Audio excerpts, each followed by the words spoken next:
Assalamualaikum and a very good morning to our lovely audience today. Thank you for coming. My name is Fatin Najmi and I am going to be your moderator for today's show. Today we are going to talk about innovation in flavor ingredients. So with me today, there are three special guests that are going to talk about these topics with me. So in my right, here is Miss Ainnur. She is a homemaker and she will be sharing from a customer's point of view. Welcome to the show, Miss. Next, we have Miss Chong. She is a food technologist from Malayan Flavour. How are you feeling today, Miss? Great, thank you. And last but not least, we have Miss Shahidah. She is a dietitian from Penang Hospital. Thank you for being here.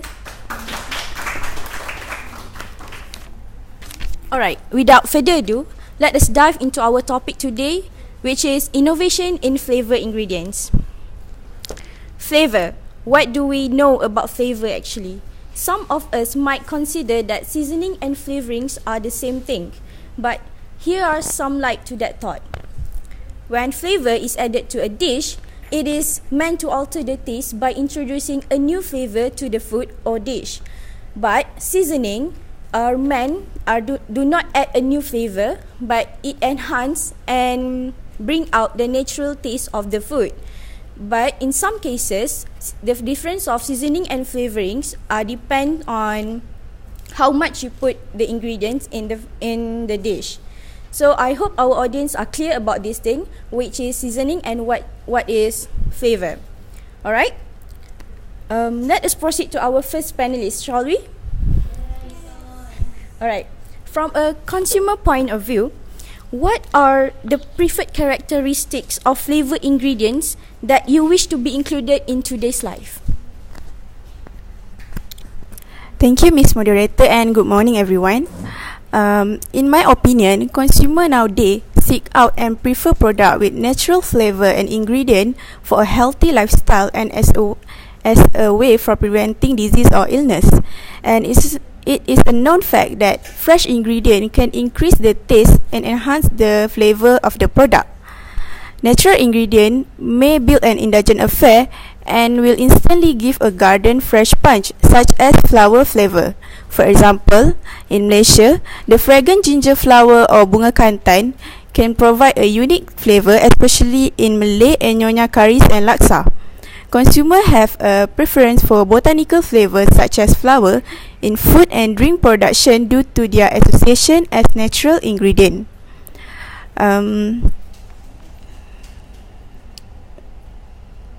Flower flavor can give a distinct yet subtle fragrant flavor, such as in teas, cookies, sponge cake, and ice cream. But first, be sure only use edible flower and make sure the flowers selected have been grown without help of pesticide or other chemical spray. And to cut off the bitter flavor which will impart to the final dish, the pistils and the stamens must be removed. Some flowers such as rose and jasmine can lend their delicate flavor into sorbets, custard, jam, jellies and salads. Another example, pairing lavender with vanilla in a shortbread cookies will create a rich, buttery vanilla profile with a hint of floral notes. Some innovation that have been done by the British confectionery brand, the Rowntrees, they have launched floral fruit pastel, and in New Zealand, Lewis Short have launched ice cream with rose petal flavoured. Some flowers such as hibiscus, lavender and rosebud can also be dried and be used as flavoring sugar, while fresh flower can be used as flavoring butter. There are many benefits of using flower flavor. For example, an infusion of lavender will give a soothing effect, while elderflower is good to calm nerve, reduce insomnia and migraine. Thank you. Wow, that were really nice explanation on flower flavorings, which is kind of interesting for me because I've never heard what is flower ingredients or flower flavorings. So, good job. So, alright, to Miss Chong. what are the innovations in this industry that really blows your mind and why? Thank you. Well, most of the consumers think that it is R&D professionals with years and years of experience are working in the food startup area. Do you agree with me, Miss Ainnur? I think yes. Well, but much to your surprise, I'm telling you that's not true. In fact, most of the industries in the present days involve entrepreneurs who do not have food science background. One of the example is Patrick Brown, the founder of Impossible Foods, a company that has raised $75 million and found early success with its Impossible Burger. This is a vegetable protein-based patty that tastes amazing, just like a beef burger. By combining this entrepreneurial spirit with the knowledge and skills of food science professionals, technologists, food startups are embracing a transdisciplinary approach that has led to this incredible flavor innovation. So to answer our moderator's question, I have here with me one example of innovated flavoring, which is called Pura Q Arome NA4. This is a natural flavoring designed for reduced sodium meat products. This additive mimics meat flavors and helps to manage water activity, which is key in reducing the growth rate of microbial spoilage. Research shows that salt reduction of 30 to 50% has been achieved in ham, sausage, and the like. So, however, salt is used in most processed meat products for a variety of reasons, including enhancing flavors and providing microbial and textural stability. However, many consumers seek to reduce the level of sodium in their diet due to health risk. So, addition of 2 to 3.5% of this additive is recommended. Interesting. So we are talking about natural flavorings here. Miss Shahidah, is it true that natural flavorings are 100% natural? That's some things that really came in my mind.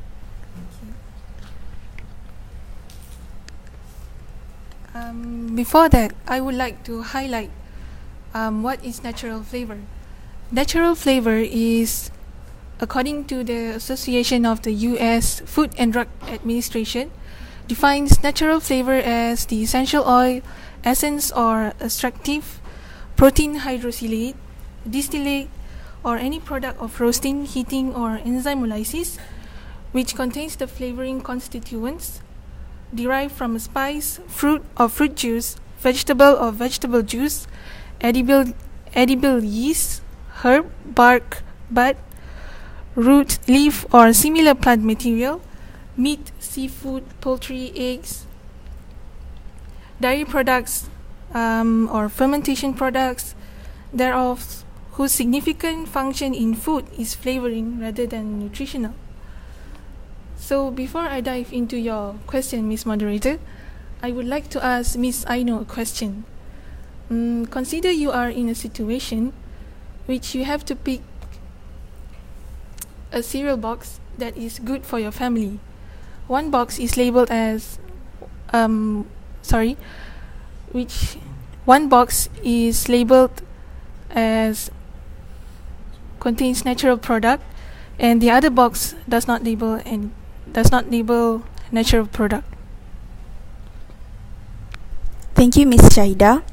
Well, of course, I will choose the one that labeled with made with natural product, because consumer believe that natural product are chemical free and does not contain artificial flavoring or additive. But what surprised me, the CAM Consumer Project Action Washington found out that some manufacturers just substitute artificial chemical flavor, for instance to make pineapple ice cream, by using ethyl acetate, which is the substance is actually used to clean leather and textile. So what your comment about this, Miss? Well, there are several factors. For example, the amount of you consume. If you consume it in a large amount, it may be harmful to your body. That's all. And back to our Miss Moderator's question. Today, most of manufactured food product has the phrase "made with natural flavor." Advertised countless on cereal boxes, bottled beverages, and even candy wrappers. However,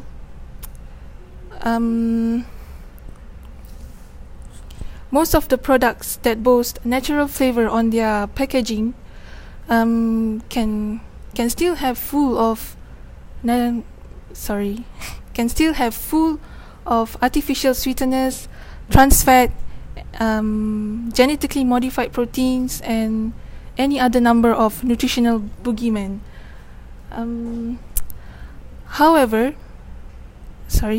Therefore, just because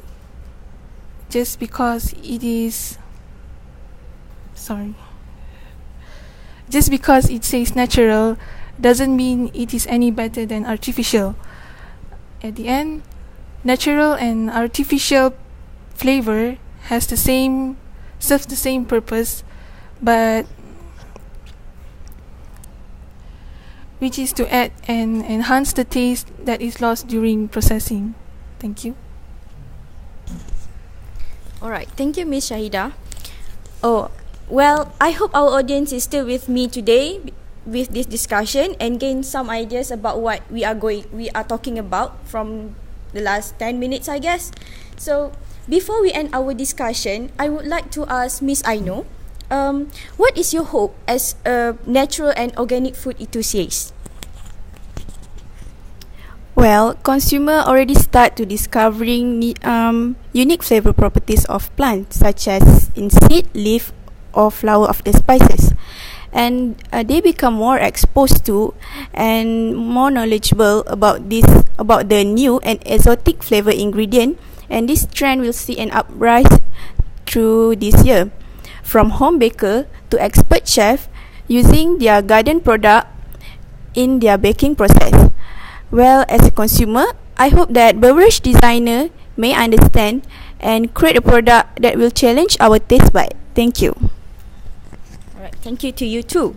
And as for Miss Shahidah, what are your suggestions to individuals that have complications with flavor ingredients?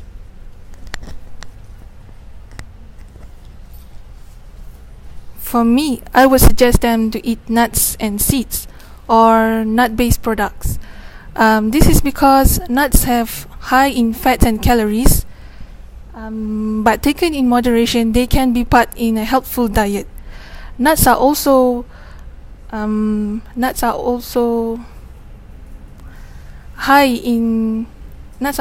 flavor. Sorry. Nuts are not only flavorful, they are also high in nutrient. That is why they are considered as nutrient-dense food. Nuts are also high in different plant compounds, flavonoids, for instance. These antioxidants reduce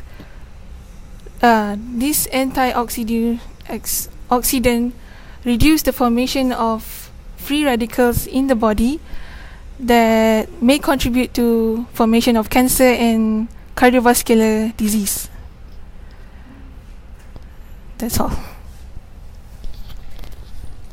Oh, I see. So nuts are a great option for flavor ingredients. Okay, Miss Chong, before we end our discussion today, what are your suggestions generally regarding to this topic? In response to consumer higher demand for let me rephrase. In response to consumer demand for higher quality food and natural ingredients, biotechnologists have come up with optimal processes for the preparation of natural flavoring to compensate the low yield, expensive, and troublesome processing of natural ingredients. The biotechnological processes include plant cell cultures, microbial processes, and enzyme catalyzed reaction. Best result can be achieved via plant cell cultures, as the fruit or plant, as what our consumer concern, is mainly due to a single or a few compounds with similar structures and properties. For instance, the major flavor component of vanilla is vanillin, while raspberry is raspberry ketone. Next, microbial processes are possible to promote in situ flavor generation as an integral part of food or beverage production processes, or to develop microbial cultures to produce specific aroma compound, which can be isolated and employed as additives in food manufacture. I also mentioned about enzyme catalyzed reaction. So enzyme processes can take advantage of a large number of isolated enzymes, for example, lipase, protease, and what else? Glucosidase? Yeah. That are able to catalyze the production of aroma compounds from suitable precursors. Thank you. Well, thank you to Miss Chong for that clarifying explanation. So, there we have it, our last thought from our discussion, and I hope we can practice the knowledge that we gained today so it doesn't end up just in your mind or just delete straight away from this discussion. So, thank you for coming, and a very much thank you for lending us your ears. And that is all from us. See you next time.